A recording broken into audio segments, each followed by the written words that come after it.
We'll call the meeting to order. The first item is to approve the agenda for today. We already have a deletion. Any other additions, deletions? Right. I'll move on the agenda, Mr. Chair. All right, we have a motion by Mr. Hanson. Do we have a second? Yep. Second by Commissioner McIntyre. Any further discussion? All in favor say aye. Aye. Aye. Opposed? All right. The next is the minutes from December 20th meeting. Do you have any deletions, additions, omissions? I don't know what other else I can. I'll move to approval. All right. Councillor Kaler has moved to approve the minutes from 12/20/23. I'll second. And Commissioner McIntyre has seconded. Any further discussion? All those in favor say aye. Aye. Aye. Opposed? Very good. Next we have the Treasurer's report from Treasurer Kaler. Okay, I'll start with Keda report today itself, and there is one transfer, $15,000 to cold weather testing for the bills. But everything looked in order, and I would move to approve. Unless Paul has anything else to add. Any questions I do not at this for Treasurer Kaler? Oh, I would reference something, and maybe it's best under the Treasury report, is that our office lease with the Airport Commission will be up for renewal. And what are we paying monthly, Kyra? $265. $265. So at the next Airport Commission meeting next Wednesday, we'll look to renew that. And I don't know if they're going to look at increasing that or keeping it the same, but I just wanted to bring it up to your attention. That is it a multi-year lease? Yes, I believe it's a 3-year lease. 3-year lease. Okay, so just FYI. Okay. All right. And then next, cold weather testing. Everything looked in order. No transfers, anything. So I would move to approve the financials for the cold weather testing.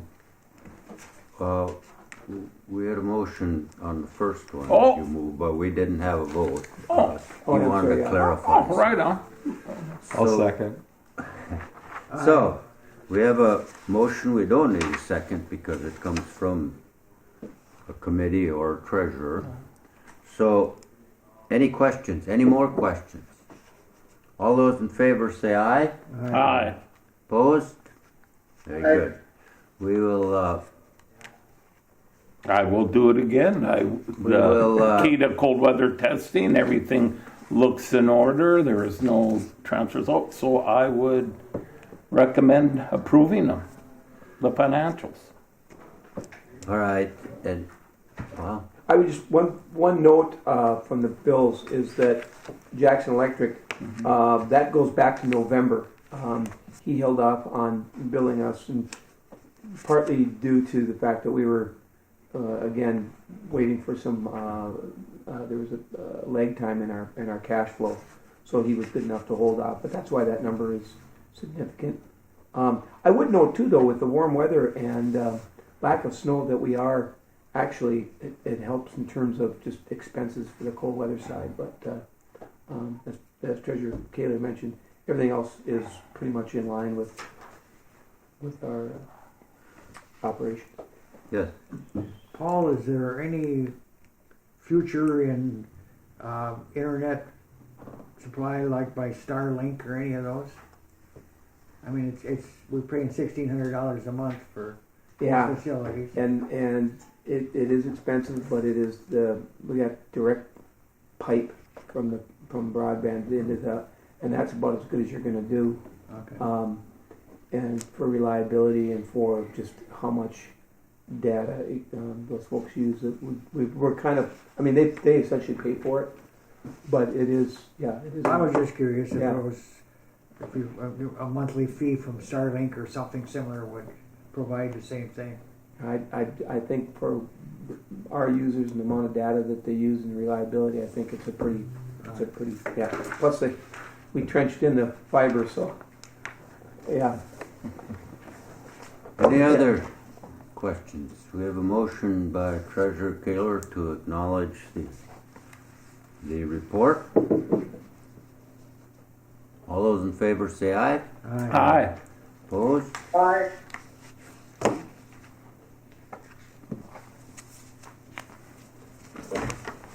Okay, it's passed.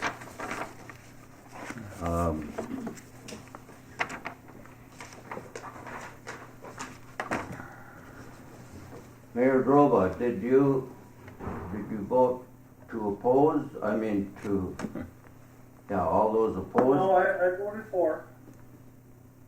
He voted for. Okay, Technically, thank I can't you. vote anyway. Yeah, thank you. The next item is a Personnel Committee. The Personnel Committee met, I don't know exactly what day, but I think about 2 weeks ago. On the 8th, yep, January 8th. And Citizen Hanson and Commissioner Roach and I are the members of the Personnel Committee. And we considered the salaries for 24. The city had a 2.5 increase, the county a 3.0. So the difference in the salary structure or total amount is that in 23 it was 190,870, and in 24 it will be 193,025. So it actually, the difference is 2,155 if we approve the 3%, which is recommended from the Personnel Committee.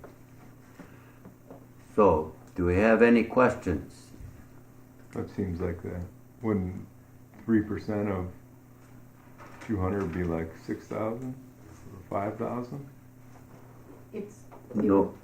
the wage itself, and because that 100,000 includes the benefits. Oh, okay. All right. So, all right. Do we have any questions? The recommendation is from the Personnel Committee, and I will move that recommendation for a 3%. We'll second it. And there's a second, so do you have any further questions? All those in favor say aye. Aye. Aye. Very good.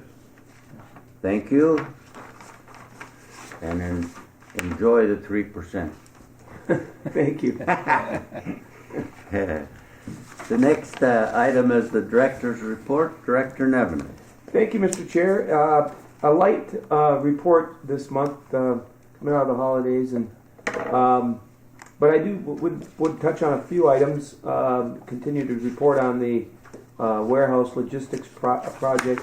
Last week, the City of International Falls submitted to DEED the Minnesota Investment Fund application for the project, the multimodal foreign trade zone project.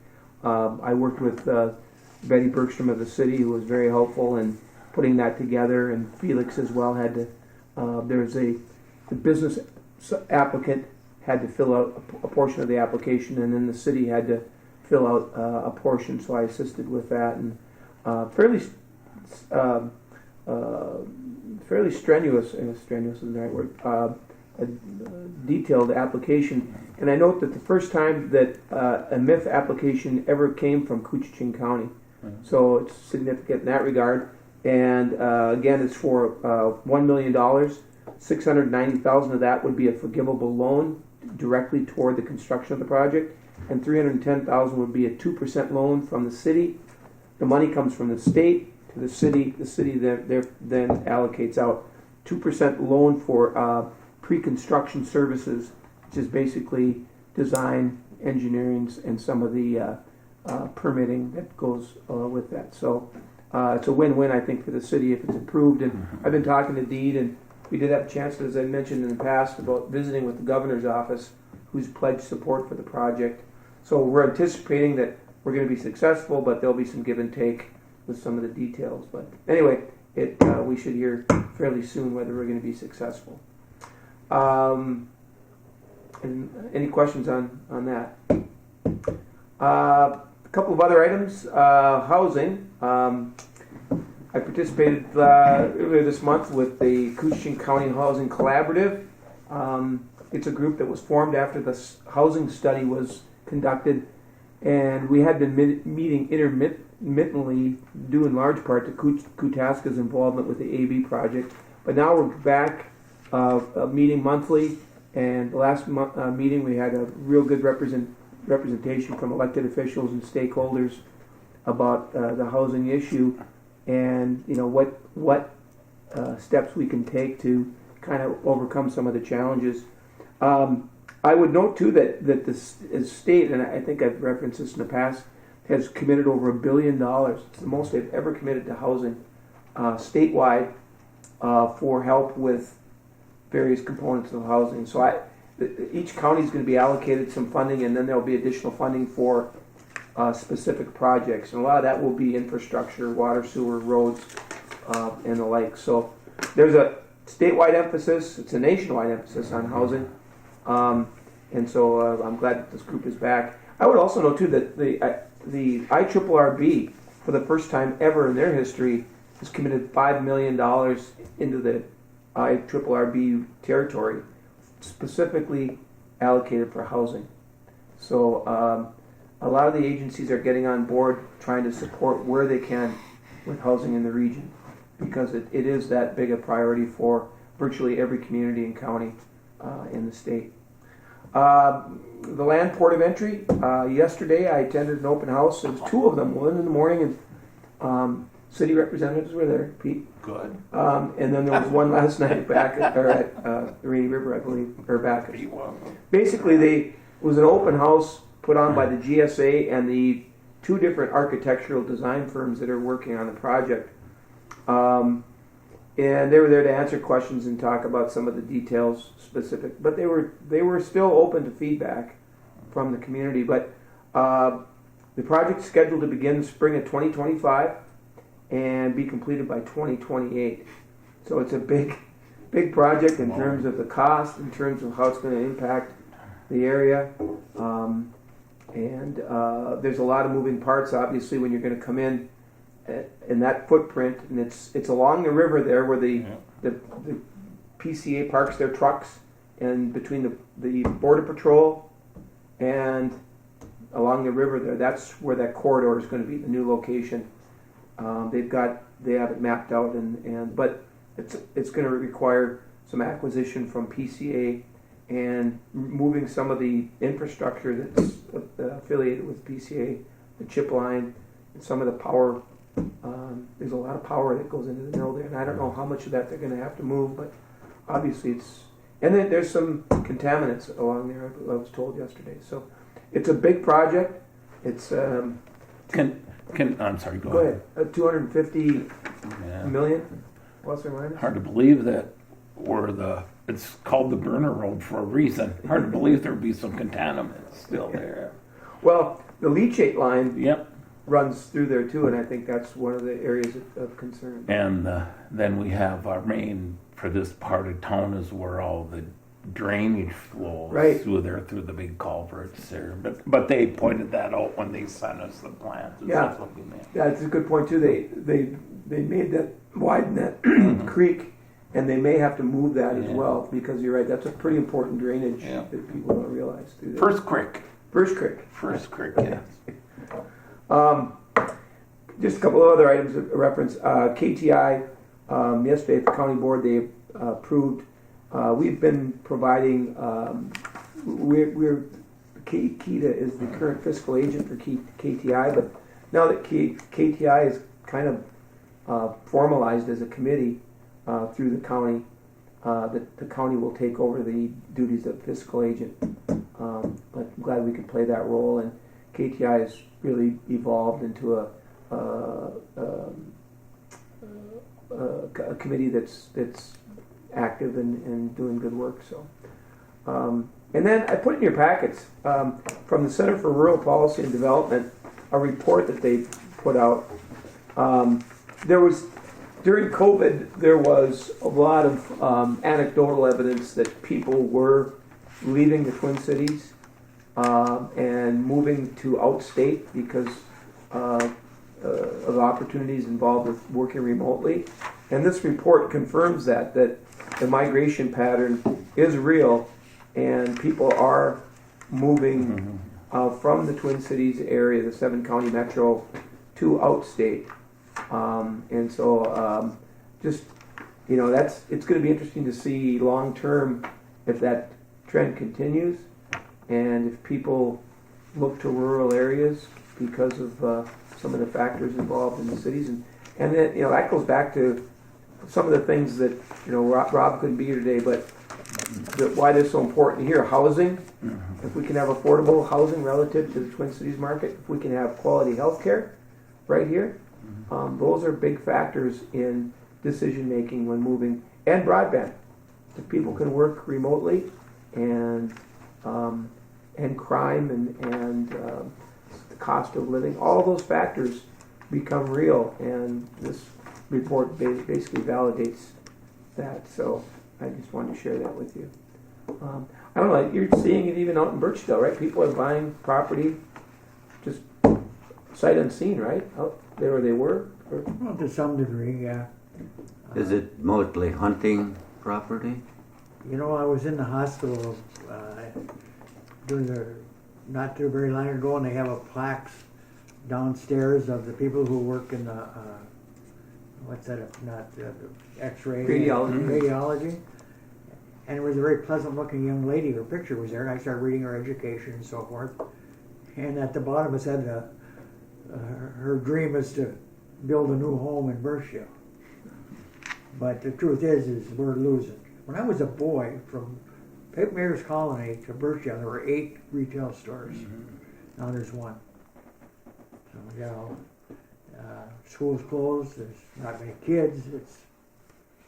It's gonna. I just don't see Birchdale burgeoning. Is that a word? It is.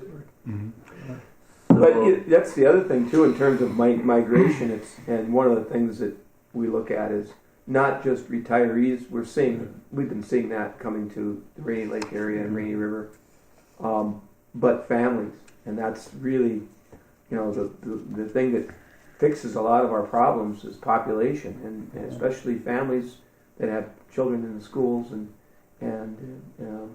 it affects so many things. So I'd like to see that family migration as well. So maybe we'll have to revive the Bidstead program. Do you remember that? well, yeah, and Lee Hervey. Lee Hervey actually brought that back up with a slightly different, you know, Yeah. and it's an interesting, yeah. Do you know what the Bidstead program was? It was the county offered county land with a bid, and you could get how many acres? I don't know what it was. Different parcels anyway, and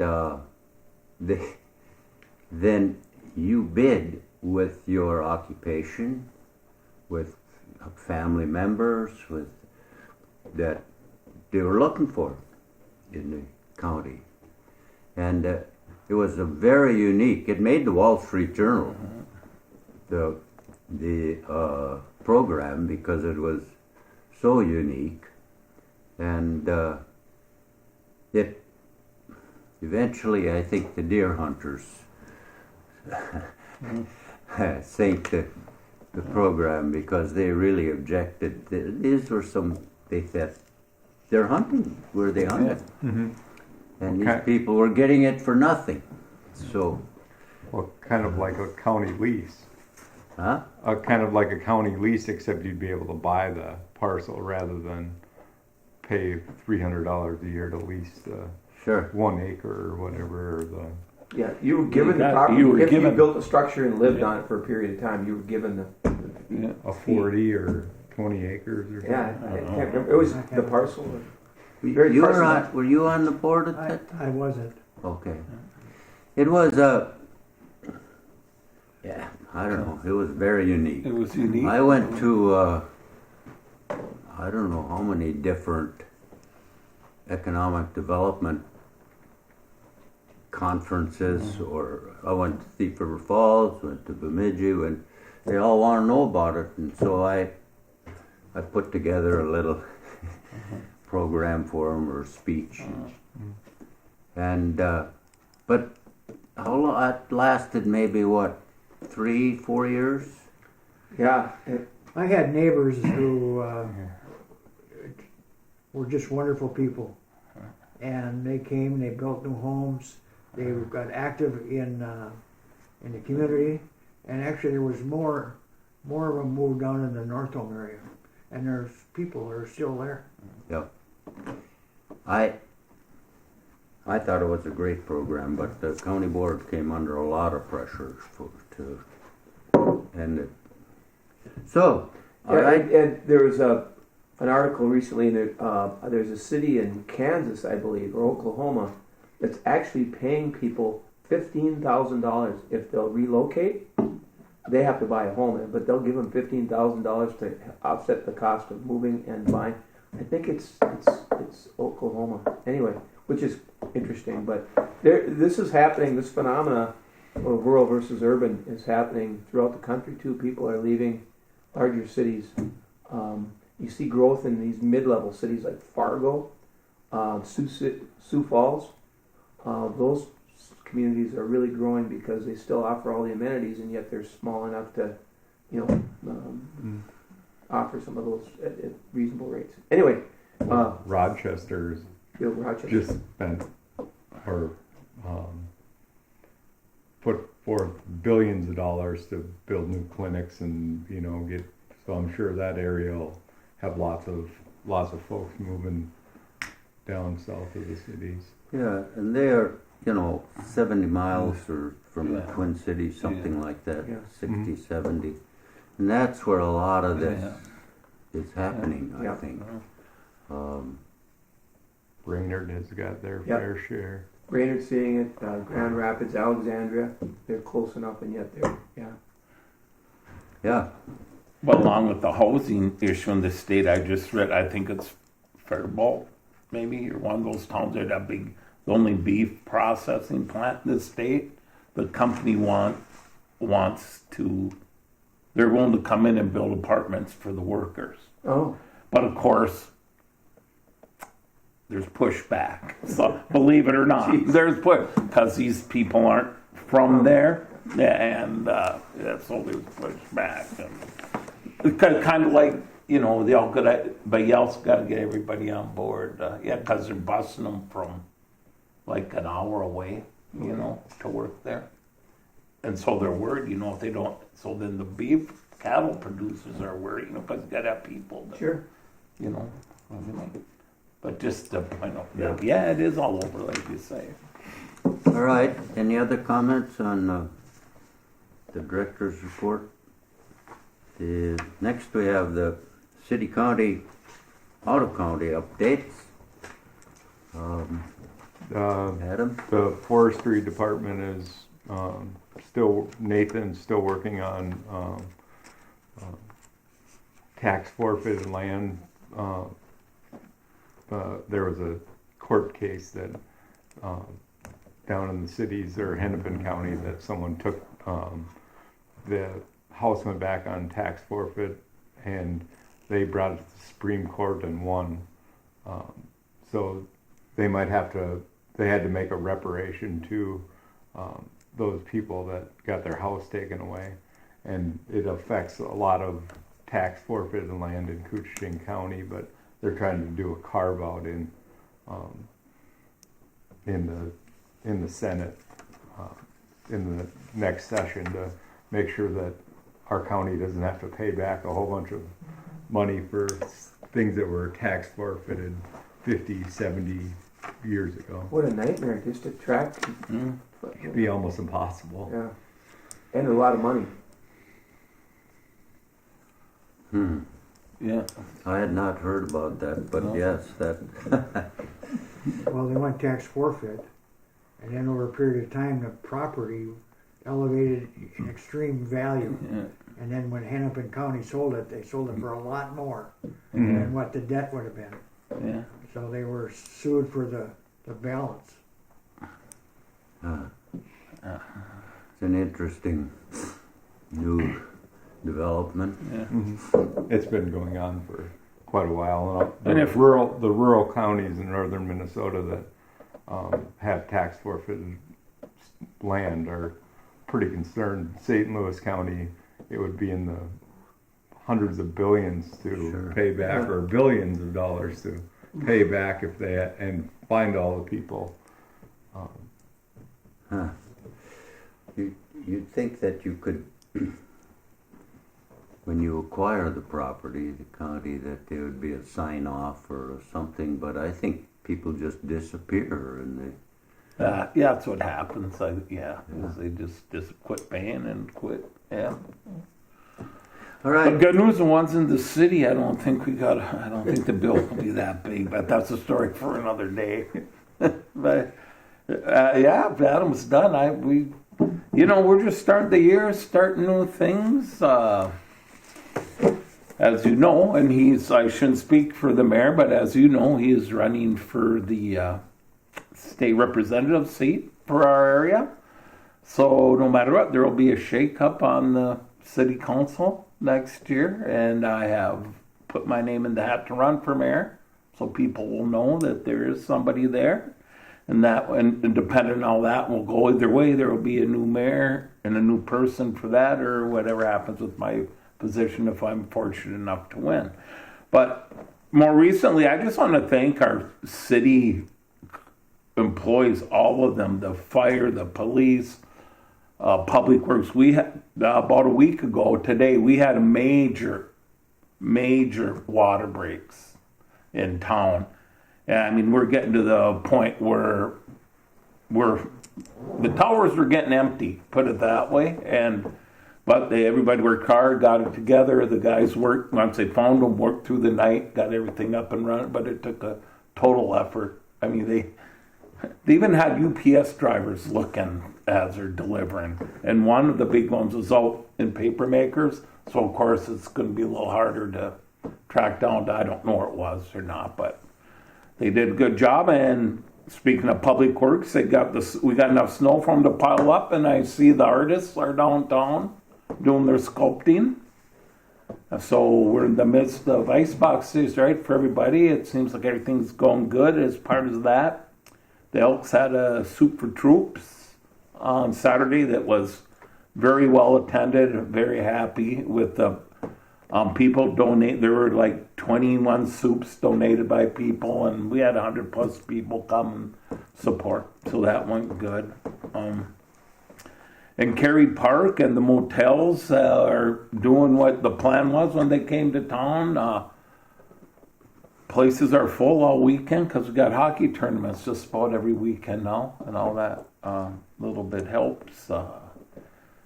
And to the housing, like Paul talked about, our HRA has really gotten on board and working towards helping getting more types of housing, or in the process, but getting help from Koochiching, who is interested in helping here, and maybe somewhere down the road once, back us and some other things, try and help. But other than that, yeah, it's winter time and we're just plugging along. There'll be a handful more apartments I'm sure Yep. ready this spring. Yeah, on downtown. some downtown. Yeah, the downtown. Yeah. Funny, I got that written down right in front of me, so that shows how much I read my notes. Yeah. You know, I get going, not a surprise to anybody. I might get off track, but it's, yeah. Pete, could I ask a couple? It's Hockey Day in Minnesota Yes. this weekend over, and are you going to go over? Or? I'm not going, but some people Some are people are? Okay. going to take a look, you know, and we're at the point now, we're getting pretty close. We're hitting some people up again, or hopefully people hear this or see this, that we still need money before we can even application, but we got commitments of about pretty close to 75,000, if not a little more, to the 100,000 from individuals, the city, and other businesses. And so we're just trying to get over the hump. And so we're at that point now. Some of us are trying to. This is good, but let's try and keep it before we get to it. But yeah, still going ahead. Everybody's still excited, and we are, because it's long haul, and it'll probably be 2028 still. But they have. I just got an email from Nikki Skifstead, who's is the head of this, and talked to the Wild yesterday. They're still not sure after next year what they're going to do, because I didn't think of it till now, but Hockey Day in Minnesota isn't sure who their or the Wild, who their broadcast partner is going to be. Right. You know, so they got these things to work out through 27. So hopefully, we'll keep moving ahead in 28. But yeah, there are people going. It looks like they have some neat things going on down there. We got Yeah, good. And then I noticed you mentioned the hotels. Yeah. Are they having a joint exercise with law enforcement, first responders? At Cobblestone, there was all kinds of vehicles, first response kind of vehicles. Do they have that joint exercise? Not that I'm aware of. Oh. If they're having anything, yeah. But they could have been having a conference meeting, whatever. Yeah, I don't know. But that's all the stuff I really have. What we got going? The mayor might have some more for you. Mayor Droba, do you have anything to add? I don't have a lot to add. I just wanted to say one more thing that we have coming up. This Monday is going to be the kickoff of the Arrowhead 135 at Cary Park. 7 o'clock in the morning. We should have a full weekend here in our community with Icebox Days next weekend, along with the Arrowhead 135. So there should be a lot of people in town. And if you're awake at 7 in the morning, come on down, see those guys off. There's going to be fireworks. It's a neat experience down there at Cary Park first thing Monday morning. Thank you. And if you're not awake, you will be anyhow if you live nearby with the fireworks. And they have the movie showing now at Cine 5 of the 40 Below, the documentary. I'm not sure the times, but on it. Okay. I had a friend get frostbite on his face from last year's I-35. This year, I don't think they're going to have to worry about it. Yeah, right. They're going to have to worry about slushy trails more than anything. Mr. Hanson. Good morning, Mr. Chair. I did contact North Home, Big Falls, and Little Fork. North Home didn't have a lot to report, but they are sitting down and talking about some strategic plans coming up for next summer, and they're currently also discussing if they can turn the old nursing home into some housing, which would be a big thing, and it's needed all over, you know. Yeah. In Big Falls, they have applied for something called the LRIP grant, and they're trying to design the two main trucking roads that come into town. They're trying to make them 10 ton. If they're not, you know, there's times a year they can't run on them, and so you know they've gotten broke up. So they're hoping to be able to get enough money to cover the roads that are coming into the community. County Road 20, which goes west, and all of those. So that would be a big deal if they can get that. Little Fork, the big news in Little Fork is that they're bringing back, and it was in the Gazette, Snow Fun Days this year, February 14th to the 17th, and it's being headed by a city council person as well as some local citizens. And she referred me to some newspaper articles and Facebook posts about the event and details, and more advertising is going to happen as they get closer to the event. There's a new daycare opening run by Chantel Fry. It's opening in the old Pineview space very soon. It's called the Little Munchkins Daycare. Pat Lindvall has purchased a VFW building and plans to open a restaurant and bar.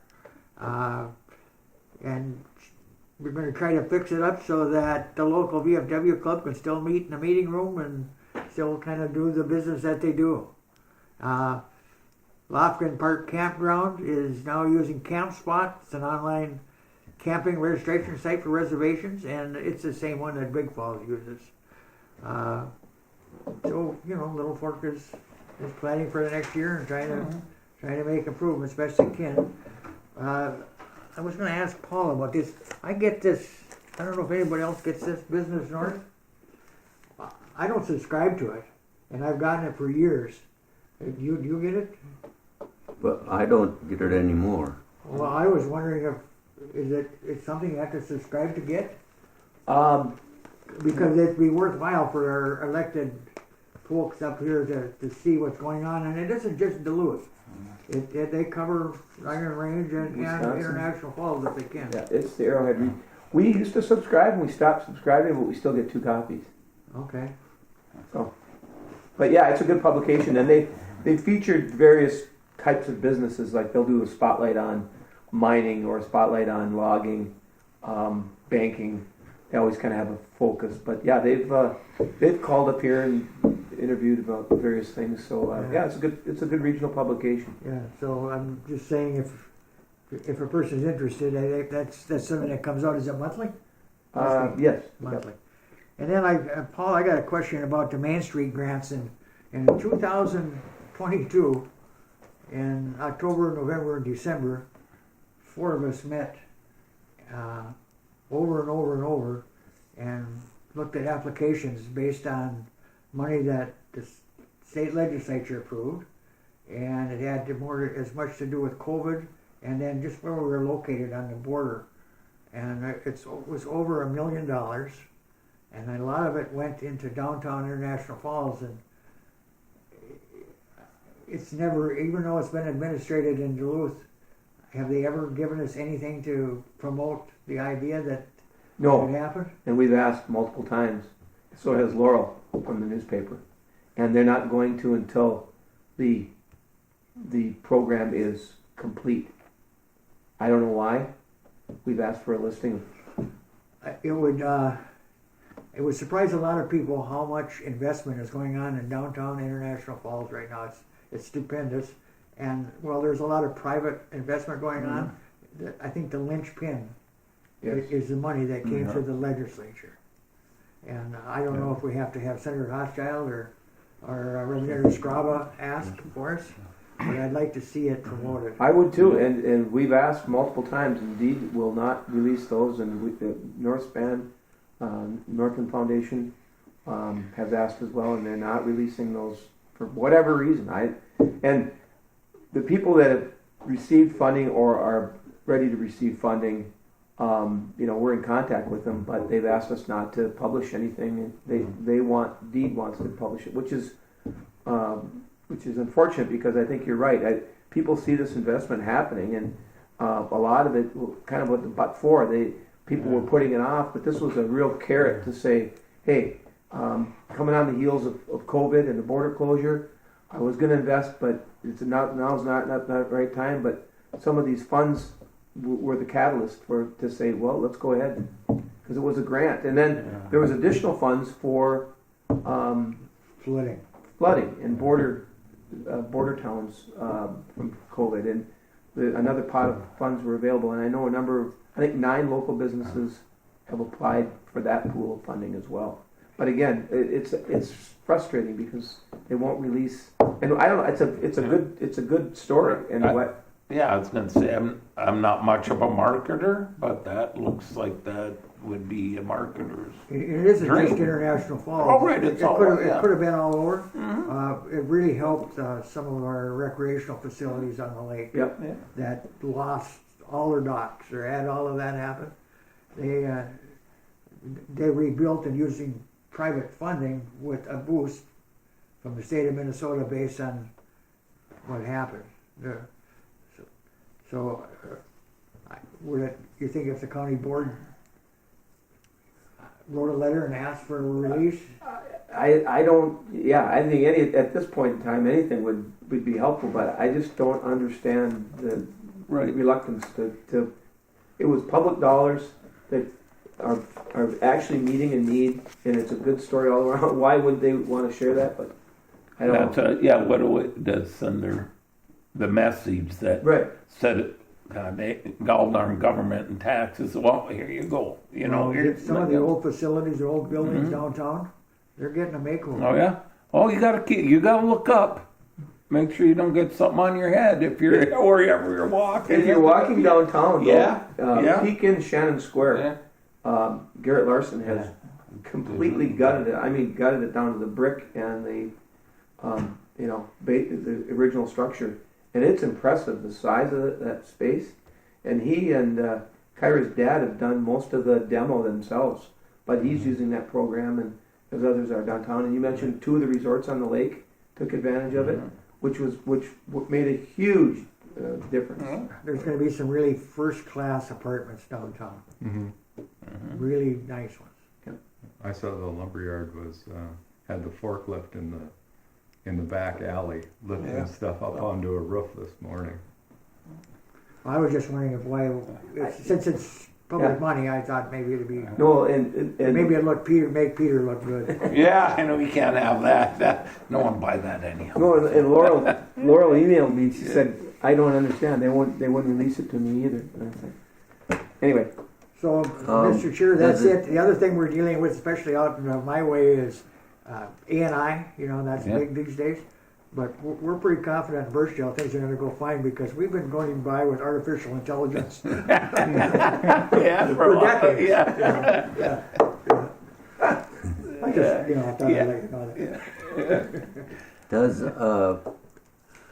Is the reason for not releasing that, is it privacy of loans and, Well, they were grants, so yeah, I don't know what their rationale was, but they were grants. They were grants, and the city of Virginia was a recipient the previous year, and they didn't release it for them either. Even to this point in time, I'm told they didn't release it. All right. Okay. Thank you for your comments. The next item is public comment period. And the only public person we have here is. But thank you for being here, Darcy, and thank you for doing that work. We appreciate it. It helps with our information to the public, so thanks. Next meeting.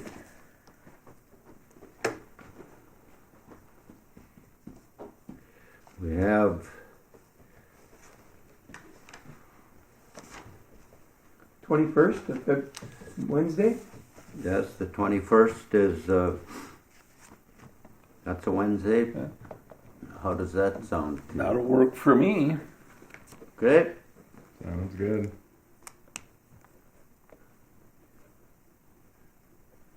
And again, we will put Rob Pastor from Rain Lake Medical Center back on the agenda, and at that time. Okay, he'll be there. He'll be here. Very He's good. asked to be at the next meeting. And we had Pete McCoskey from Senator Smith's office was going to join us. I don't know if we can expand that a little bit. I'm pretty bullish on being able to get something like they're talking about. It would completely change our medical system care up here. And we can give all the credit to Pete. Yeah, it's perfect. Yeah. All right. I get blamed for stuff that isn't necessarily my doing it. So yeah, it's good. Any other comments? Thank you for your attendance. The meeting's adjourned. All right. Thank you, Mr. Chair.